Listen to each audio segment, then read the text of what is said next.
Ya, Assalamualaikum warahmatullahi wabarakatuh. Perkenalkan, nama saya Ardan Hanif Asyari, NIM G0023 dari kelompok A2. Di sini saya akan membahas tentang anatomi, terutama materi-materi ini. Yang pertama, ereksi, terus saya lanjutkan dengan ejakulasi, fertilisasi, implantasi, lalu ada alur perjalanan urin, serta yang terakhir kemih. Yang pertama, ereksi. Jadi ereksi ini Oke. Jadi ereksi ini dipengaruhi oleh saraf parasimpatis ya, dan dia dipengaruhi oleh hormon dopamin dan oksitosin, di mana jenis ereksi ini ada tiga. Yang pertama psikogenik, kedua refleksogenik, ketiga nokturnal. Psikogenik ini adalah non sentuhan ya, kayak kita membayangkan, mendengar, membau, dan melihat. Lalu refleksogenik ini dia sentuhan, eh, memanfaatkan refleks.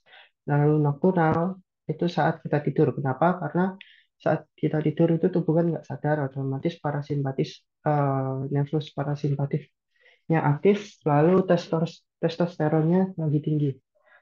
Ini saya sudah sediakan sumbernya, dapat ini dari mana juga. Next.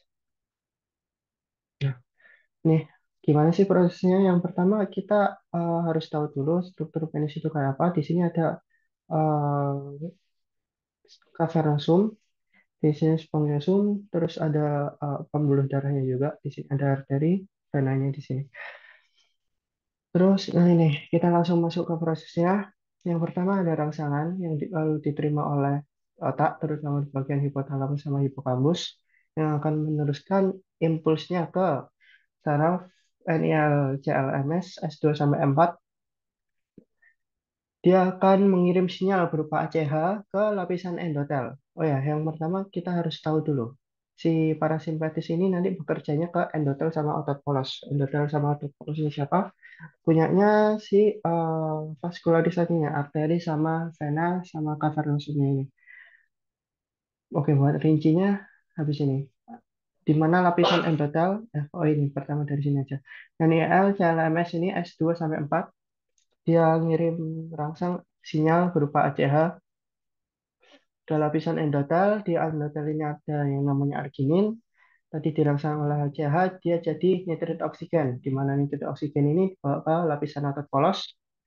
Dia mengaktifkan guanilat sitase, yang mana guanilat sitase ini buat merubah GTP jadi siklik GNP. Terus menyebabkan si CA otot polos menurun drastis. Nah, otot polos kalau CA-nya turun drastis, otomatis dia akan relaksasi. Kita lihat gambar di sini. Nah, otot-otot ini akan relaksasi termasuk si arterinya itu. Jadi dia akan membesar dan denyut jantung itu makin cepat.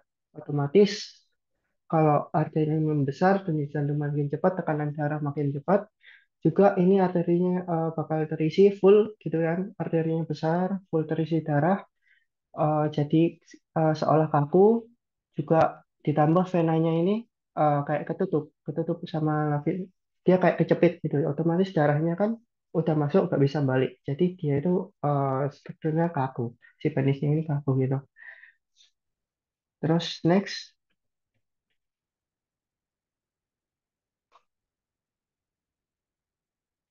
ejakulasi. Oke, jadi habis ereksi itu kan biasa terjadi proses ejakulasi, di mana ini simpatis secara sadar. Di sini ada dua proses, yang pertama emisi, terus dilanjutkan ejakulasi. Emisi itu apa? Jadi emisi itu kontraksi dari otot-otot kelenjar GM itu menuju ke uretra. Nah, dari uretra ke OUE terus keluar lewat tubuh itu namanya ejakulasi. Nah, ini yang pertama kita akan bahas kelenjarnya dulu. Ada apa aja? Yang pertama, vesicula seminalis, dia ngasilin sekret. Sekretnya ini mengandung fruktosa sama prostaglandin, di mana fruktosa ini sebagai nutrisi dan prostaglandinnya sebagai support untuk transport di vagina. Eh, mensupport ini spermatozoanya buat dia itu jalan, transportasi spermanya di dalam vagina. Terus prostat. Prostat ini ngasilin cairan seperti susu bersifat basa ya. Dia mengandung asam sitra dan fosfatase asam.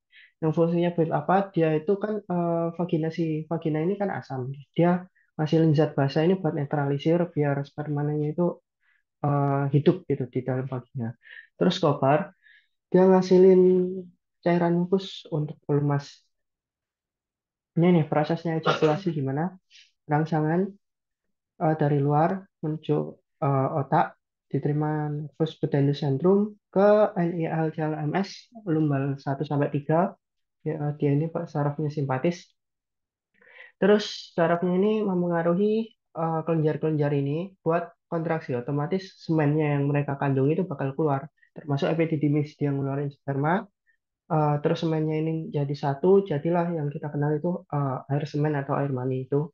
Dimana nanti akan diteruskan prosesnya yang namanya ejakulasi. Habis si semennya itu keluar, dia bakal langsung kayak didorong-dorong oleh ototnya apa aja ini.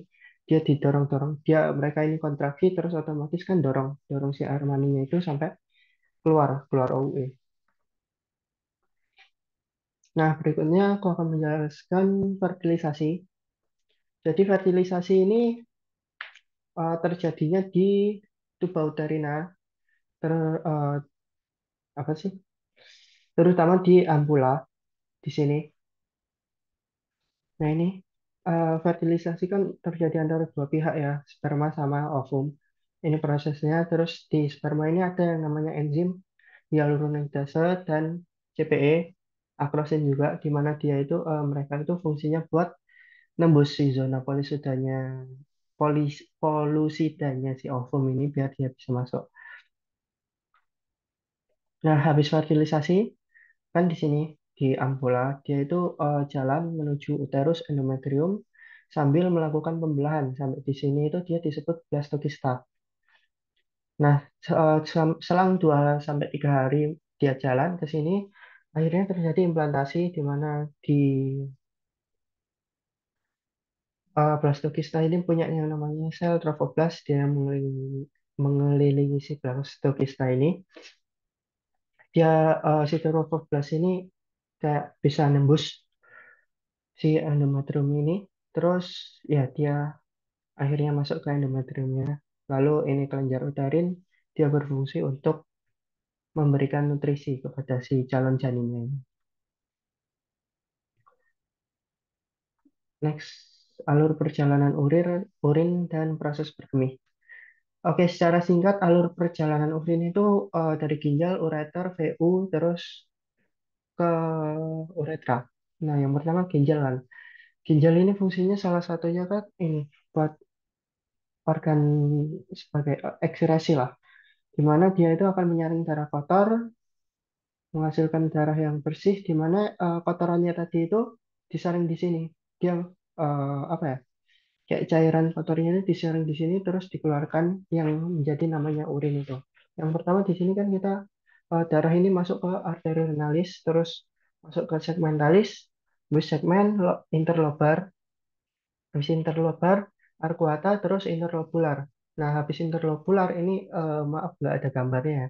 Harusnya ada afferent di mana dia dari afferent ke efferent. Nah, sebelum ke efferent itu telah melakukan filtrasi oleh glomerulus, di mana itu zatnya kotoran-kotorannya itu nanti akan masuk ke glomerulus dan ngasilin urin primer, masuk ke TKP, ngasilin urin sekunder, terus melalui lengkung Henle, terus TKD ngasilin urin sesungguhnya nanti ditampung di tubulus collectivus, terus masuk ke ini kalix minor, terus lanjut ke kalix mayor, terus ke pelvis, baru ke ureter. Nah, di sini ada namanya penyempitan ya, uretropelvis junction.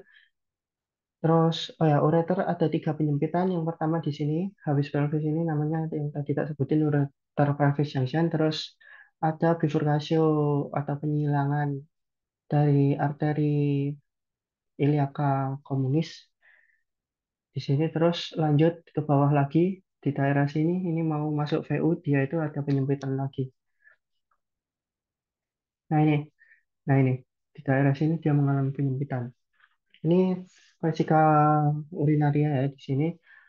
Oke, sekalian aja aku mau jelasin juga proses berkemih di sini. Pertama-tama ini kan ada ostium uretris, ureteris. Nah, ini uretris di sini tuh lubangnya atau muaranya si ureter tadi, di mana kalau urin itu ditampung dulu di sini baru dikeluarin waktu kita berkemih atau pipis. Nah, gimana sih caranya kok bisa kita berkemih atau gimana sih caranya kita bisa ngontrol proses berkemih kita kayak nahan atau kapan kita mau keluarin. Nah, di sini tuh ada dua dua proses atau dari dua rangsangan lah, simpatis, parasimpatis. Yang mana simpatis sadar itu kita lihat di sini. Di sini kan ada sphincter uretra internum sama sphincter uretra externum. Di sini itu ada otot destruksor. Ya, itu kalau nggak salah namanya.